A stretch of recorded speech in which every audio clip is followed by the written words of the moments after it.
Boa tarde. Hoje eu vou falar do Enem. Vou falar de CPMF novamente, da noite de gala, dos vinhos e espumantes premiados. Vou falar do Giuseppe, Casa de Paolo e dos gols do Grêmio no fim de semana. Eu volto daqui a pouco. Opinião com Antônio Frisso.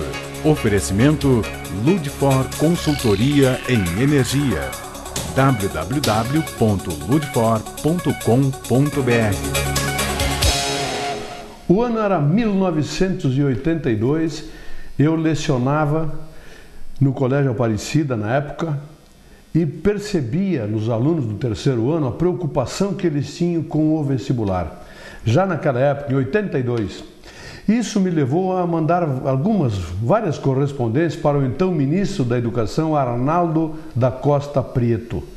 Mandava correspondência para ele sugerindo para que houvesse uma mudança no sistema de vestibular para tornar menos estressante o acesso à universidade e fazer com que fosse valorizado o ensino primário, o ensino médio. As minhas sugestões na época para o ministro Arnaldo eram o seguinte, que fosse feita uma avaliação do sentido de notas, presença em aula, enfim, acompanhamento do candidato à vaga na universidade e os melhores classificados em termos de notas e avaliações, etc., fossem os que teriam acesso às universidades. Não havia como fazer isso, até recebi uma resposta de um assessor dele naquela época, dizendo que isso poderia haver muitos empates, etc. E aí poderia se resolver, obviamente, pela questão da idade ou alguma outra coisa. Mas, enfim, nunca vingou isso e eu sempre me insurgi contra o vestibular, porque eu acho que é uma loteria. Eu testemunhei muito cabeça de bagre passando no vestibular e gente estudiosa, bons alunos, não sendo aprovados, demorando para entrar na universidade, justamente por aquele momento de nervosismo que provoca um exame como o vestibular. O tempo passou e aí criaram o Enem, o Exame Nacional do Ensino Médio. Deveria ele servir para o acesso às universidades, facilitar um pouquinho ou proporcionar aos alunos que tivessem bom desempenho no ensino médio e até no primeiro grau, melhores condições de entrar numa universidade. O que é que se viu? Começou no passado.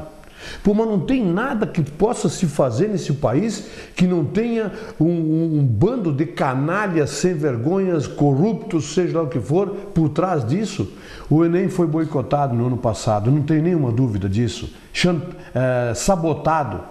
Pois esse ano 4 milhões e não sei quantos inscritos, mais de 3 milhões fazem o Enem e aí aparecem problemas com a grade de respostas, com o cabeçalho da prova, etc. Tal, erro de gráfica, erro de impressão, etc. Tal. 180 milhões foi gasto para se fazer o Enem. Um tribunal, um juiz lá do Ceará, deu uma liminar suspendendo o resultado do Enem agora. Suspenderam, beleza, e daí? E aí, qual é a solução? Ah, peraí um pouquinho, alguém vai entrar, vai caçar liminar, o ministro Haddad já comentou a respeito que deverá ser feito para aqueles prejudicados uma nova prova, etc. Peraí, mas isso aí muda o espírito da coisa. Aqueles que fizeram a prova já vão se sentir prejudicados porque outros vão fazer nova prova. Quer dizer, resumo de tudo, vai ter que ser feito uma nova prova do Enem. Pergunto, quem paga a conta? Ah, mas vai ter, sem dúvida nenhuma, aquele que vai colocar a culpa no Ministério da Educação, não nas pessoas. A viúva paga a conta sempre. Quem é a viúva? O governo, porque o governo é impessoal, etc.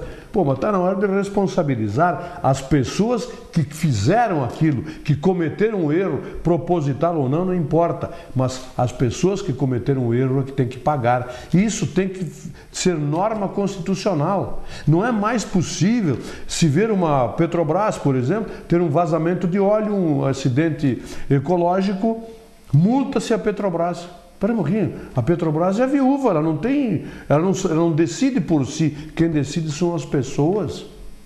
A mesma coisa que aquele funcionário da prefeitura, muito tempo atrás em Bento, que foi demitido pelo prefeito, entrou na justiça, levou mais de R$1 milhão de indenização, porque era funcionário concursado. Quem pagou a conta? Nós, povo. A viúva pagou a conta, não aquele responsável pela demissão irregular. O que vai acontecer com o Enem?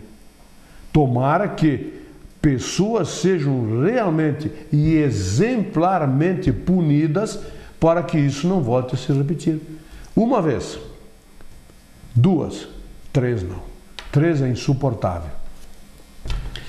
CPMF. Bom, é comovente, para não usar uma palavra um pouco mais contundente, o que eu tenho lido sobre o pronunciamento de empresários, grandes lideranças nacionais, sobre a CPMF. Quem lê pensa que se voltar a CPMF para a saúde de 0,1%, vai dar uma quebradeira nas empresas. Eu vou repetir a pergunta de ontem. Quando eliminaram a CPMF, esses empresários estão se queixando agora, reduziram tudo aquilo que era o efeito cascata da CPMF, que era 0,38%? Pois agora, se passarem a 0,1%, eles ainda vão ficar devendo 75% do que era a CPMF anterior, que não rebateram nos preços isso. Pô, os empresários são importantes no país, dão empregos, etc. Tal, mas tem que ter um pouco de respeito com a inteligência das pessoas, meus amigos. Ah, mas tem o outro lado da medalha. O outro lado da medalha é o seguinte: esse 0,1% lá na conta vai obrigar a que tenha-se cuidados para movimentar a conta bancária. Pode ser que se pegue sonegadores aí.